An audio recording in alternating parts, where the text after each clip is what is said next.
nós vamos dar continuidade aí à biologia B, tá? Então nós vamos ver hoje o capítulo 2, que vai abordar o filo artrópoda, né? Então nós estamos vendo aí desde a etapa 2, na biologia B, os animais, né? O reino animal, e vocês percebem que esse reino, ele é formado por muitos filos, né? E cada filo tem características bem particulares, mas lembrando uma coisa muito importante, que aquela característica que foi adquirida naquele filo, né, no processo evolutivo, ela não irá se perder, ou seja, todos os filos para frente, eles também terão aquela mesma característica. É por esse motivo que é tão importante a gente estudar esses filos na ordem. Então percebam que nós estamos vendo, primeiro nós vimos poríferos, depois quinidários, depois platelmintos, né, matelmintos e assim sucessivamente, porque fica mais fácil para vocês lembrarem as características que estão sendo adquiridas novas, né, no processo evolutivo, tá? Então hoje nós vamos ver o filo artrópoda. Esse filo, ele é um filo que é formado por muitos seres vivos, muitos animais, né? Esse filo, ele é muito diverso, tem animais terrestres, tem animais marinhos, tem animais de água doce, que vivem em ambientes úmidos, tá? Então tem animais que são encontrados em diversos locais. Então as características principais desses animais serão o quê? O próprio nome, artro, né? Será de articulados, e podes, pés. Então significa dizer que esses animais, eles têm os pés articulados, eles têm os apêndices, né? Que são as patas que eles auxiliam para a locomoção, que vão ser articuladas. Então, eles também têm outra característica, que é a segmentação corporal. O que é que significa dizer isso? Que o corpo desse animal, ele é todo dividido por partes, por segmentos, tá? Por metâmeros. E esses segmentos, eles podem se encontrar fundidos, unidos, tá? Então a gente chama isso de tagma. Então, quando um segmento, por exemplo, a cabeça e o tórax, eles estão unidos, fundidos, estão formando apenas uma estrutura, um segmento, a gente fala que isso é um tagma. Como, por exemplo, o cefalotórax, que vai estar presente em alguns, né, alguns tipos de artrópodes, tá? Eles também possuem exoesqueleto. O que é exoesqueleto? É um esqueleto que ele fica fora, né, do corpo do animal, digamos assim. Então, ele serve, por ser rígido, por ser formado de quitina, né, que é uma proteína rígida, e por ter, alguns animais também terão no exoesqueleto sais de cálcio. Então, por ser fora do corpo do animal e não dentro como o nosso né, vai servir como uma armadura, como uma carapaça. Então isso é um ponto positivo. Porém, esse exoesqueleto, ele também vai ser um pouco negativo. Por quê? Porque ele vai limitar o crescimento do animal. Então o exoesqueleto, ele vai estar por fora do corpo do animal, o animal vai crescer. Quando ele não tem mais espaço para crescer, é necessário que exista a troca desse exoesqueleto, que essa troca, ela é denominada de equidise, que é a troca do exoesqueleto por um novo exoesqueleto. Então, durante essa troca, que a gente consegue visualizar aqui, esse animal, ele está abandonando, né, o exoesqueleto, e agora ele vai formar um novo exoesqueleto. Porém, nesse processo de troca, ele fica um pouco exposto, desprotegido, né? Aí é um ponto negativo. Então, eles, por possuir o exoesqueleto, por conta dessa troca, eles têm um crescimento que ele é descontínuo. Então, a gente consegue observar aqui no gráfico que o crescimento, ele vai acontecendo e aí tem uma hora que ele para, ele estagna, né? Por quê? Porque aonde vai acontecer... Aqui estagnou porque o exoesqueleto, ele já está muito limitado e aí precisa acontecer a troca. Então ocorre a troca novamente da equidise e aí o animal cresce bastante. até que para, né? E aí ele troca novamente esse exoesqueleto. Então, por isso que é um crescimento que vai sendo de modo descontínuo. Os artrópodes, eles também podem ser protostômios. O que é isso? É que na hora do desenvolvimento, eles irão formar primeiramente a boca e posteriormente o ânus. Eles são triblásticos, ou seja, tem os 3 folhetos embrionários, eles têm celoma, né? E a simetria deles é bilateral, ou seja, se a gente traçar um plano no meio do corpo desse animal, vai originar 2 partes iguais. Classificação. Nós temos a classificação crustácea, hexápoda, quelicerata e miriápoda, que são subfilos que nós vamos analisar. O primeiro, que é crustácea, a maioria vai ser encontrada em ambiente marinho, ou seja, em ambiente salino, né, de água salgada. Exemplos que a gente poderia citar de crustáceos, nós temos aí camarões, lagostas, caranguejos, siris, né, cacas, tá? O corpo desse animal, desses animais que eu citei, ele é formado por tagmas, que é o cefalotórax e o abdômen.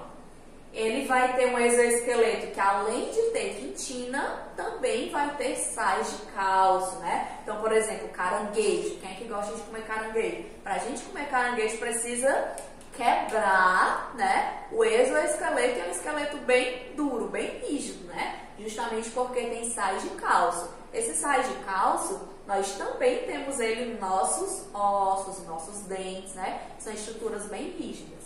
O tubo digestório desses animais é completo, significa dizer que tem boca e tem ânus, né? Tem a abertura que vai entrar o alimento e a abertura que irá sair as excretas. Sistema circulatório é aberto, ou seja, o sangue ele não vai circular somente em vasos sanguíneos, vai ocorrer extravasamento.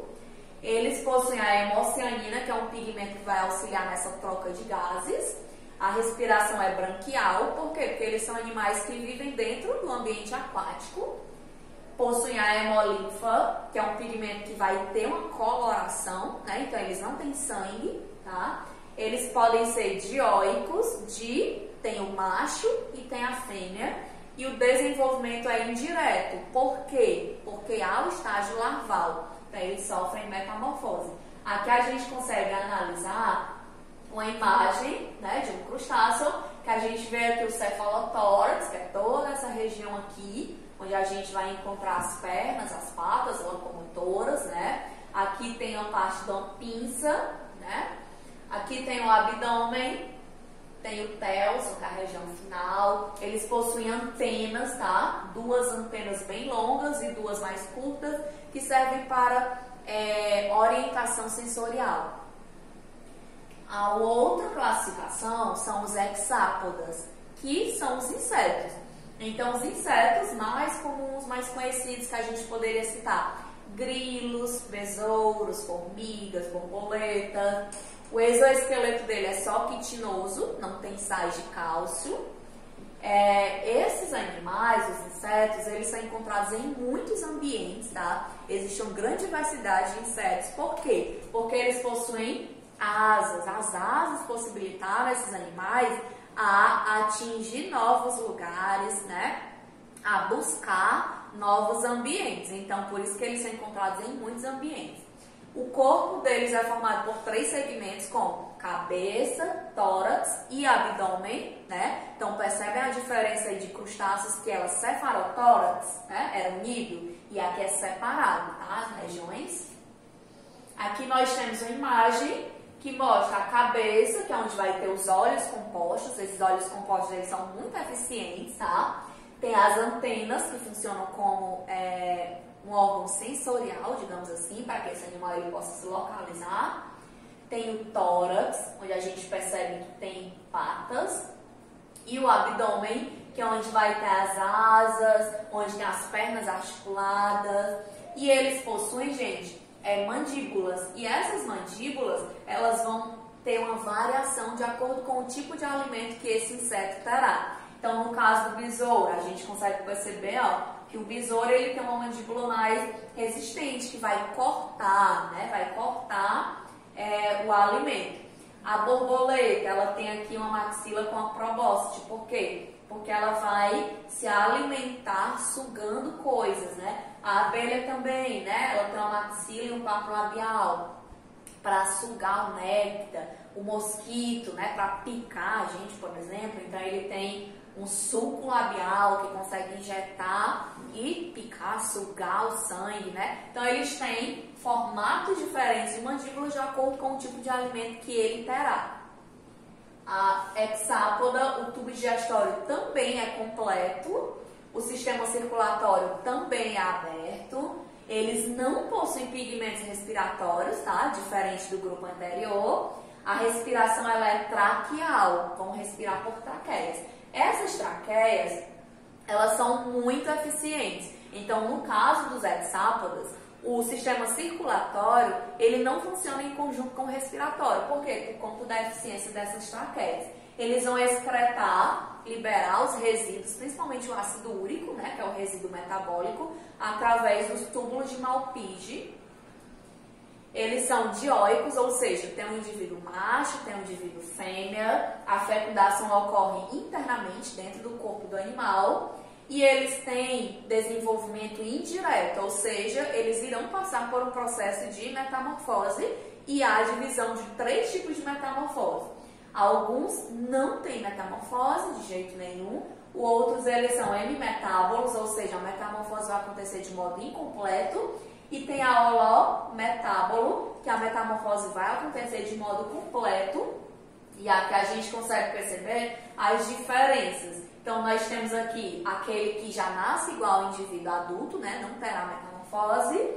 Aqui o gafanhoto, que ele vai sofrer um processo de metamorfose incompleta.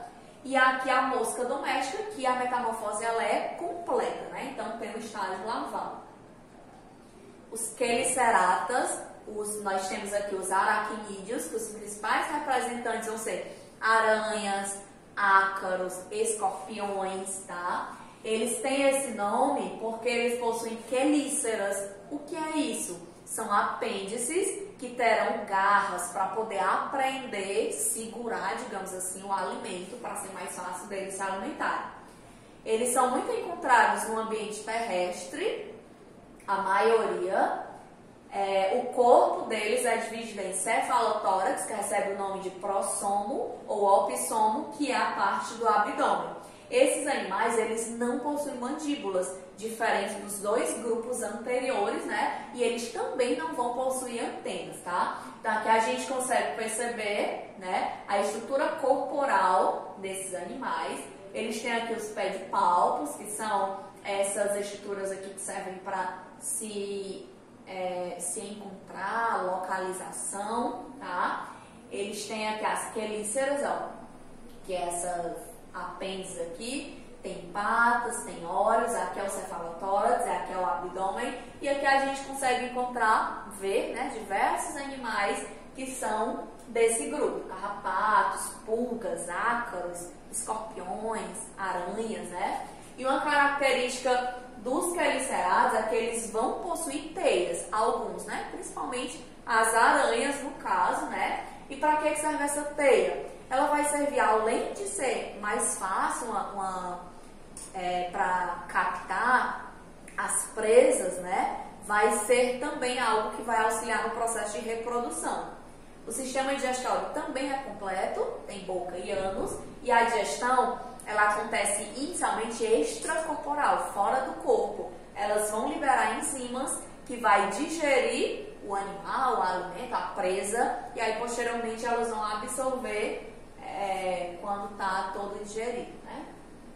Miriápoda, nós temos aí 2 tipos, que é os quilópodes, que eles possuem 1000 pernas, né? Que são conhecidos como 1000 pernas, e os diplópodes, possuem pernas duplas. Então, o primeiro, que são os quilópodes, são as centopeias e lacraias. Então, aqui, ó, nós temos as centopeias e aqui a lacraia. A lacraia, o pessoal no interior chama esse animal de piolho de cobra, né? E chama esse daqui de lacraia, mas é o contrário, tá? Esse animal é a lacraia, ele vai ter, né, produção de veneno, tá? Eles possuem peçonha, ou seja, esse veneno eles conseguem inocular, eles são carnívoros, o corpo ele é dividido em cabeça e tronco, e cada segmento do animal vai ter apenas um par de pernas, tá?